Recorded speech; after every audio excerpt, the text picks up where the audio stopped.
Bienvenue à cette session de In Studio. Aujourd'hui, nous allons parler de famille entre dans ta destinée.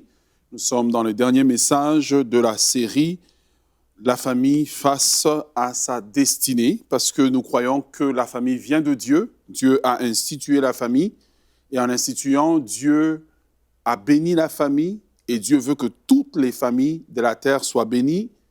Et c'est ce qu'il a dit à Abraham en disant que toutes les familles de la terre seront bénies en toi, à Abraham.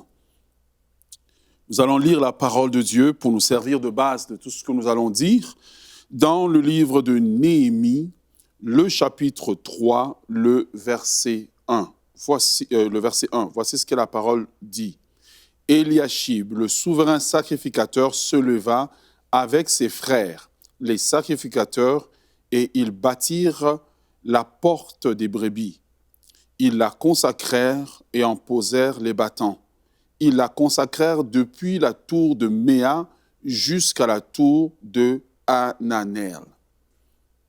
J'aime le chapitre 3 du livre de Néhémie. Et je sais qu'habituellement, lorsque on va enseigner, on va aller au chapitre 1, on va aller au chapitre 2, on va sauter le chapitre 3. Mais je crois que le chapitre 3 du livre d'Hébreux, du livre de Néhémie, est un parallèle au chapitre 11 du livre des Hébreux. Si on devait intituler le chapitre 3 du livre de Néhémie, on pourrait parler des héros de la foi du temps de Néhémie, comme dans les livres des Hébreux, l'Épître aux Hébreux, on parle des héros de la foi de la Bible. Mais ça, ce sont les héros du temps de Néhémie. Pour remettre tout le monde dans le contexte, c'est que nous comprenons que le peuple d'Israël était en captivité depuis un certain nombre de temps parce qu'ils avaient péché contre Dieu et Dieu les avait éloignés du pays tel qu'il leur avait déjà averti plusieurs fois par les prophètes. Et donc, le peuple étant revenu en plusieurs vagues de la captivité, il y a la dernière vague, c'est la vague qui est revenue avec Néhémie. Et ce peuple est revenu de la captivité sous Néhémie avait un seul objectif. L'objectif était de rebâtir la muraille de Jérusalem. Alors que la muraille était par terre, ça veut dire que l'économie était par terre, la ville était complètement détruite et il fallait rebâtir cette muraille.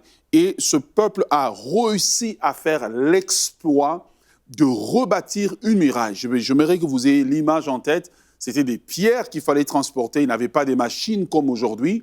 Ils ont réussi, malgré l'opposition, malgré les défis, les challenges qu'ils recevaient de la part de leurs adversaires, ils ont réussi à rebâtir la muraille de Jérusalem en 52 jours. Incroyable. Leurs ennemis étaient stupéfaits de voir qu'un peuple qui n'avait même pas de roi, ils avaient juste un gouverneur, ils ont réussi à rebâtir la muraille. Mais lorsqu'on observe le chapitre 3 du livre de Néhémie et qu'on le lit en entièreté, on observe attentivement, on retrouve le secret de la réussite de Néhémie. On retrouve le secret de la réussite et ce secret, c'est ce que j'aimerais partager avec vous pour nous aider à terminer cette série et à comprendre les plans et les projets que le Seigneur a pour nous. Le secret du succès de Néhémie, le secret qui a emmené ce peuple à réussir à bâtir la muraille, ce secret est simple, ça s'appelle la famille. La réussite de Néhémie se fonde non sur l'individualité, mais sur la famille. Et en fait, pendant tout le chapitre 3, on va toujours entendre que telle famille s'est levée et a bâti telle portion de la muraille. On va entendre que, comme dans notre texte que nous avons lu tout de suite, on dit que Eliashib, le souverain sacrificateur, se leva avec qui? Avec ses frères, avec ses frères de sang, avec ses cousins. Ils se sont levés pour bâtir la muraille. En d'autres termes, quand le royaume de Dieu avait besoin d'eux, ces familles se sont levées et ont investi dans le royaume de Dieu. Ils ont investi pour bâtir la muraille. La chose la plus importante à comprendre, ici, mes frères et sœurs, le succès n'était pas lié à la force, mais c'était lié premièrement aux familles qui étaient unies. aux familles qui parlaient d'un même accord et aux familles qui avaient une même vision. Quelle était la vision? Rebâtir la muraille. Ensuite de cela, ces familles étaient unies et ces familles ont travaillé ensemble. Ces familles se sont investies ensemble. En terminant aujourd'hui, pour dire que famille entre dans ta destinée, ce que nous devons comprendre, c'est que vous devez comprendre, mon frère, ma sœur, c'est que votre famille a un rôle à jouer dans l'avancement du royaume de Dieu. Entrez dans la destinée de la famille, la destinée parfaite de la famille.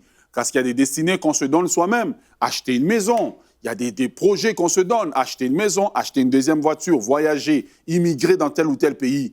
Mais à la fin de la journée, il y a des murailles que nous devons construire pour le royaume de Dieu. Il y a des avancements, des percées que le royaume de Dieu doit faire. Et il est possible de faire ces percées dans l'Église, à partir de l'Église simplement, à partir du moment où les familles des enfants de Dieu se lèvent comme la famille d'Éliachib se sont levées pour pouvoir s'investir entièrement dans le royaume de Dieu. Ce que Dieu veut, c'est que nous puissions rêver avec lui. Ce que Dieu veut, c'est que nous puissions nous engager avec lui à faire avancer son royaume. Dieu, aujourd'hui, ne cherche pas des individus, mais il cherche des hommes, des femmes qui peuvent se lever, des familles qui vont se lever pour le royaume de Dieu. Et ce que j'aime, c'est que le livre de Néhémie montre le secret. Le secret de la réussite, ce sont des familles qui se sont levées et qui se sont engagées pour que la cause de Dieu avance. Dieu cherche des familles qui ne vont pas vivre de façon égoïste, juste recevoir les bénédictions de Dieu, aller au culte dimanche matin et puis rentrer chez soi, aller en vacances, prier Dieu, donne-moi ceci, donne-moi cela. Mais ce que Dieu cherche, c'est des familles qui vont dire, comme l'apôtre Paul lui ont dit, et des familles qui, et je le vois dans mon esprit, des familles qui vont s'unir autour du culte de famille. Et ils vont dire, Seigneur, que veux-tu que nous fassions pour nous? Quel est ton plan dans cette famille? Qu'est-ce que nous pouvons faire pour que ton royaume avance?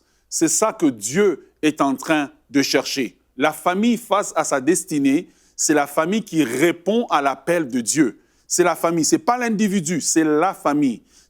Prenons une famille de composition biologique, papa, maman, les enfants, qui prient pour chercher la volonté de Dieu. Comment tu veux, Seigneur, que nous puissions te servir? Où est-ce que tu veux que nous puissions aller pour toi? Qu'est-ce que nous pouvons faire pour que le royaume avance? C'est la famille qui répond à la fameuse question que Dieu a posée dans le livre d'Ésaïe.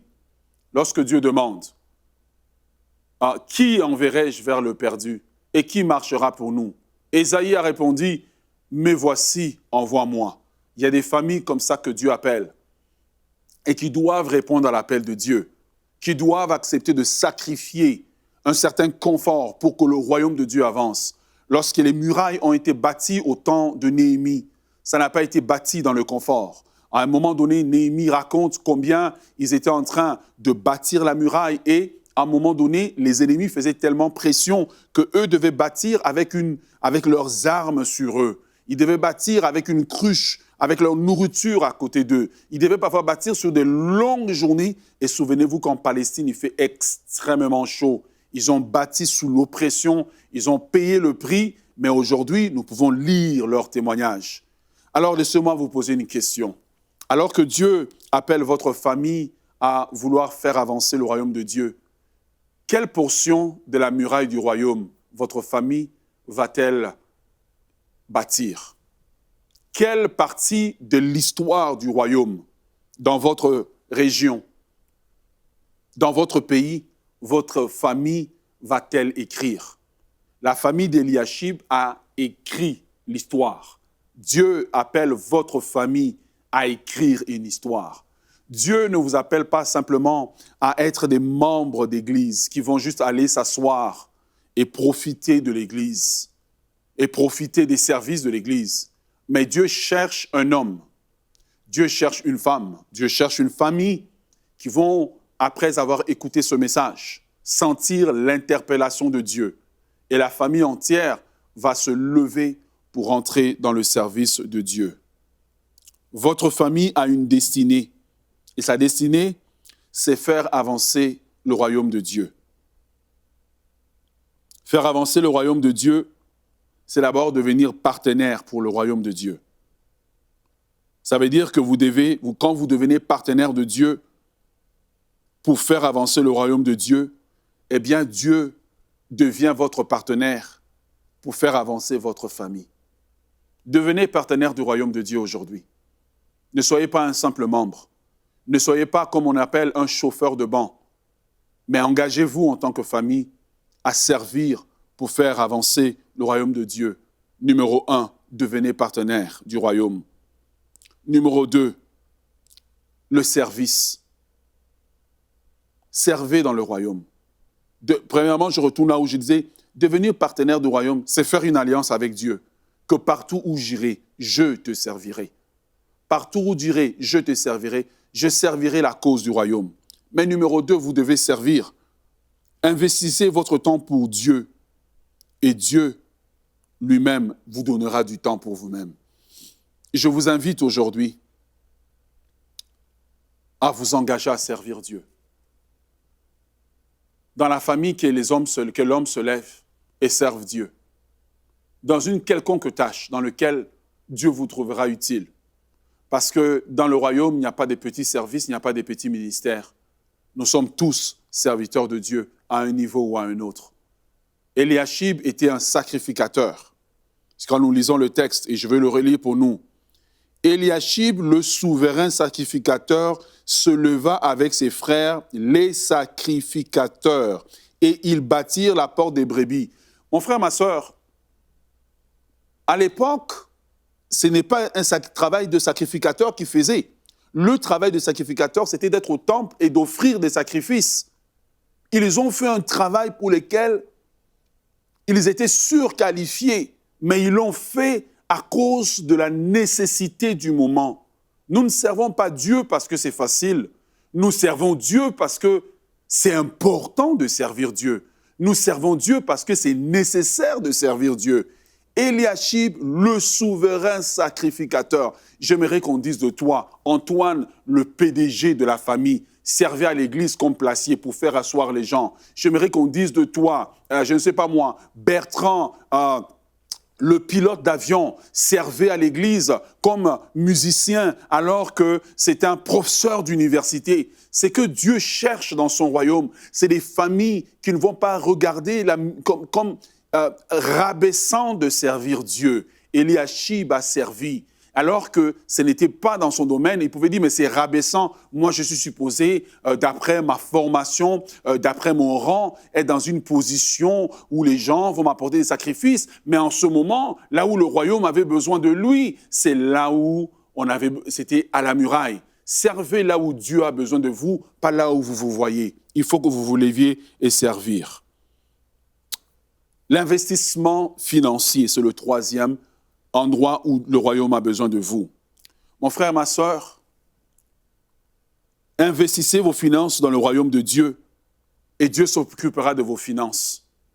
Investissez vos finances dans le royaume de Dieu. Il faut qu'en tant que famille, il convient qu'en tant que famille, vous vous engagiez à servir Dieu avec vos finances.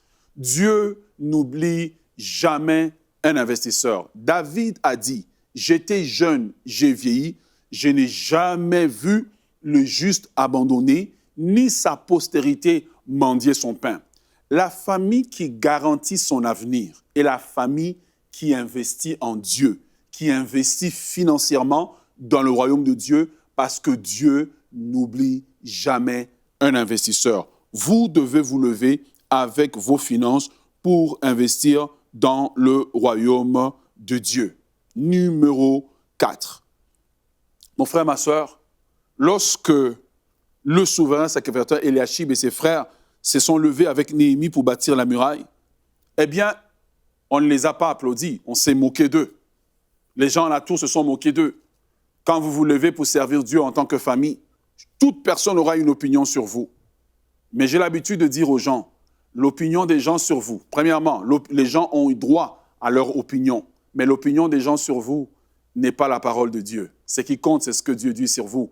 Ce qui compte, c'est ce que Dieu déclare sur vous.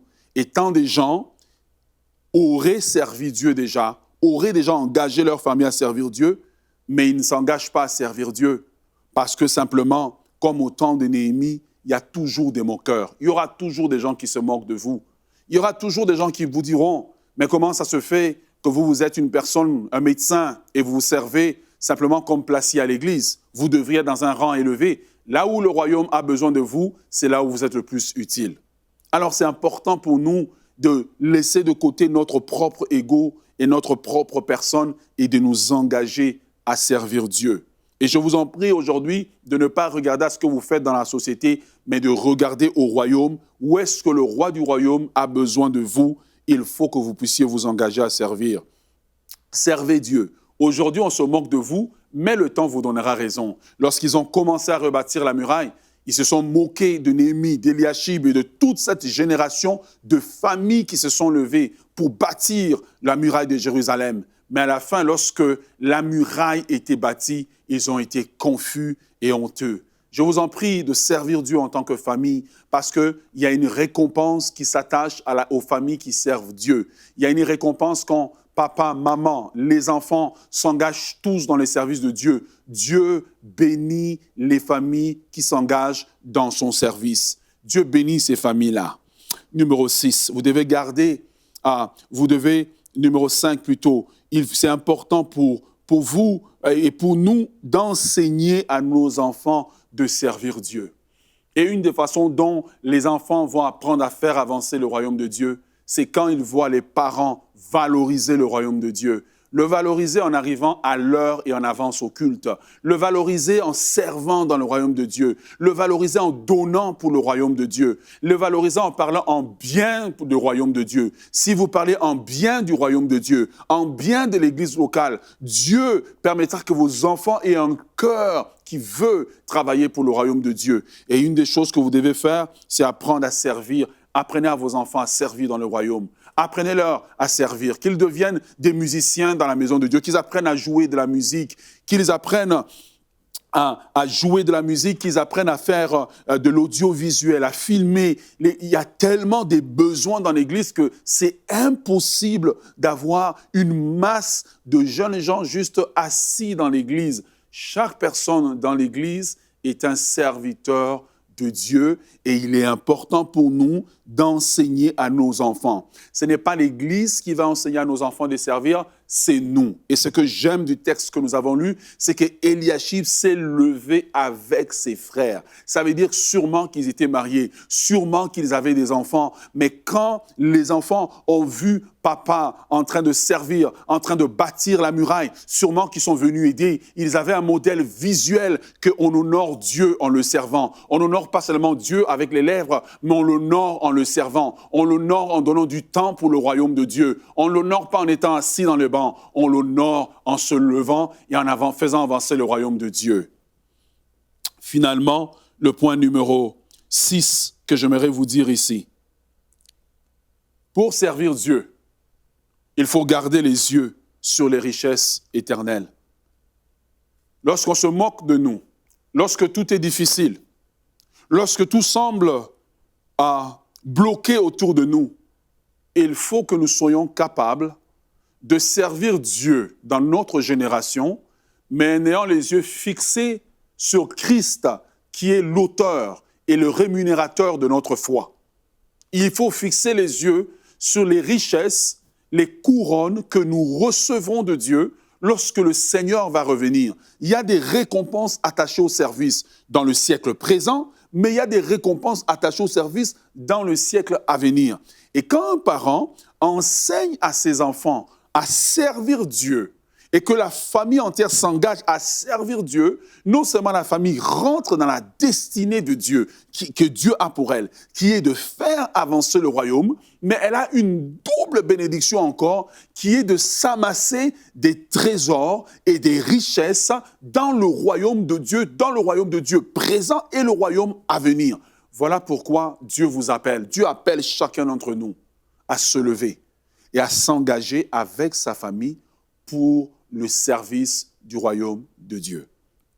J'aimerais dire, c'est que le président Kennedy disait lorsqu'il a lancé le projet de la mission pour aller à la Lune. Il disait aux Américains, je sais que la tâche est difficile.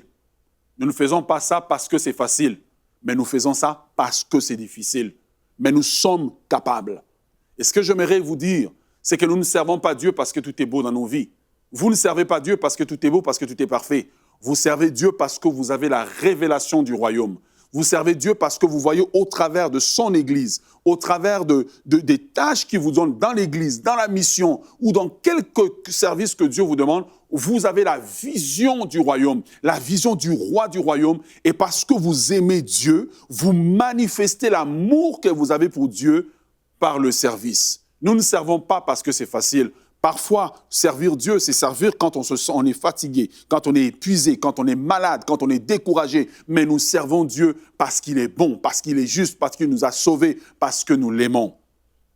Alors, je termine en vous disant que votre famille existe pour faire avancer le royaume de Dieu. La destinée véritable de la famille en Dieu, de la famille chrétienne, c'est de faire avancer le royaume de Dieu. Toutes les promesses que Dieu vous a données, que Dieu vous a faites, sont des promesses, lorsque vous les observez, elles ont pour objectif de faire avancer l'agenda de Dieu dans votre génération. Votre Église a besoin de vous, le royaume de Dieu a besoin de vous. Qu'est-ce qui se passe lorsque une famille comme la vôtre s'investit dans le royaume de Dieu? Lorsqu'une famille s'investit dans le royaume de Dieu, premièrement, le royaume de Dieu augmente son nombre d'ouvriers.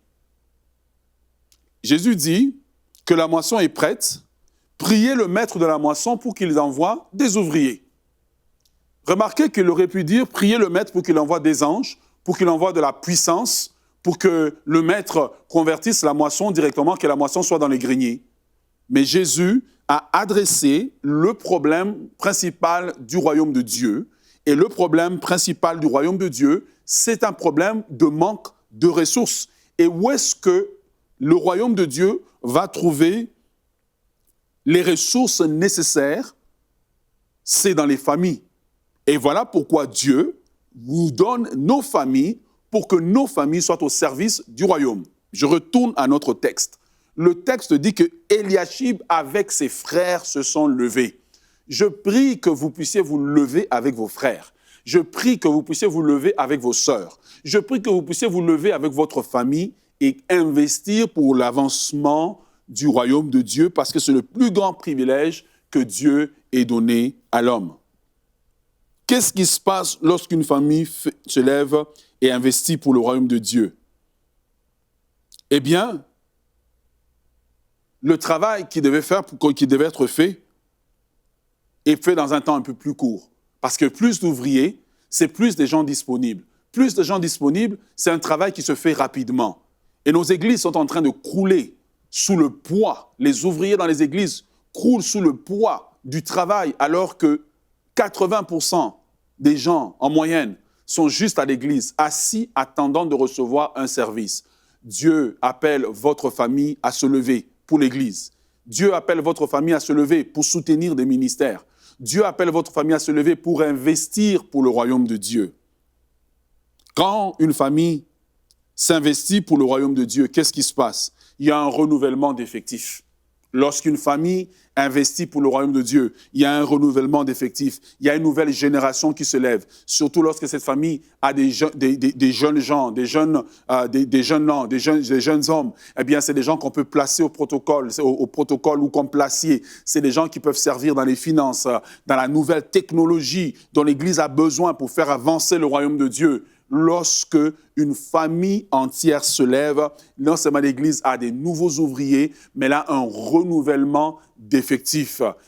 Je prie que nous puissions comprendre que la destinée véritable de la famille, c'est l'avancement du royaume de Dieu. C'est le plus grand privilège que Dieu nous ait accordé. Dans l'Ancien Testament, lorsque Dieu avait appelé le peuple, Dieu avait sélectionné une famille, c'est la famille de Lévi, qui est devenue la tribu de Lévi. Le but de la tribu de Lévi, ce n'était pas d'acquérir des richesses. Le but de la tribu de Lévi, c'était de faire avancer le royaume de Dieu en servant à l'autel de Dieu. Donc Dieu appelle nos familles à se lever, que les hommes dans les familles se lèvent, que le papa se lève, que la maman se lève, que les enfants très jeunes apprennent à servir Dieu. Numéro 4. Quand une famille se lève pour investir dans le royaume de Dieu, eh bien l'Église augmente sa capacité d'évangélisation, d'atteindre les âmes perdues. L'Église augmente sa capacité d'impact à l'extérieur. Mon frère, ma sœur, nous avons beaucoup prié pour nous. Nous avons beaucoup prié pour nos bénédictions. Nous avons beaucoup centré la vie chrétienne autour de nous, autour de notre élévation, autour d'entrer dans notre destinée. Mais ce que Dieu nous appelle aujourd'hui, c'est à regarder au-delà de nous-mêmes, à inscrire nos plans dans les plans de Dieu, inscrire nos projets dans le projet de Dieu et nous poser la question, comment est-ce que moi, avec mes dons, mes talents, mes potentiels, comment est-ce que nous pouvons faire avancer le royaume de Dieu? C'est ce que Josué avait compris lorsqu'il disait au peuple, choisissez aujourd'hui qui vous voulez servir. Si vous ne voulez pas servir l'Éternel, choisissez qui vous voulez servir. Mais il dit, vous pouvez servir le Dieu d'Égypte où vous étiez, ou servir le Dieu du pays promis où nous entrons. Ou bien, vous pouvez faire comme moi. Et Josué montre le choix de sa famille. Aujourd'hui, votre famille doit faire un choix de rentrer dans la destinée de Dieu pour elle, et cette destinée, c'est le service. Josué dit, moi et ma maison, il dit, nous servirons l'Éternel. Il n'a pas dit, nous allons chanter. Parce que beaucoup, nous chantons seulement, puis nous rentrons chez nous. Il n'a pas dit, nous allons simplement aller puis nous asseoir. Non, il a dit, moi et ma maison. Donc ça commence par la tête, le responsable spirituel. Il dit, moi et ma maison, nous servirons l'Éternel. La famille face à sa destinée, c'est la famille qui fait face à la question de savoir, allez-vous servir Dieu ou allez-vous vous servir de Dieu pour faire avancer vos intérêts? Allez-vous vous servir de Dieu pour faire avancer vos projets? Allez-vous vous servir de Dieu comme un guichet automatique, comme un Père Noël qui vous donne exactement ce que vous voulez, quand vous voulez? Ou bien nous pouvons dire comme Josué, après tout ce que j'ai vu Dieu faire pour moi, après les déserts par lesquels Dieu m'a fait traverser, moi aujourd'hui, je me lève avec ma femme, avec mes enfants. Je me lève peut-être parce que vous êtes seul. Je me lève avec mes enfants. Je suis une mère seule. Je me lève avec mes enfants et nous nous engageons à servir Dieu. Nous nous engageons à faire avancer le royaume de Dieu. La famille face à sa destinée, s'engager à servir Dieu. Que Dieu vous bénisse. Aujourd'hui, UMCI a besoin de 8000 personnes, 8000 partenaires qui s'engagent à donner 35 € par mois ou plus pour nous permettre non seulement de continuer notre mission, mais aussi d'entrer dans cette nouvelle et glorieuse saison qui est devant nous. Nous sommes dans la foi et nous sommes convaincus que le Seigneur parlera à vos cœurs pour qu'ensemble, nous continuions à dire à ce monde que Jésus-Christ est Seigneur, qu'il les aime et que sa parole a la puissance de transformer leur vie. Dès maintenant, donnons pour faire entrer EMCI dans une nouvelle saison. Pour faire votre don, rendez-vous sur emcitv.com/8000.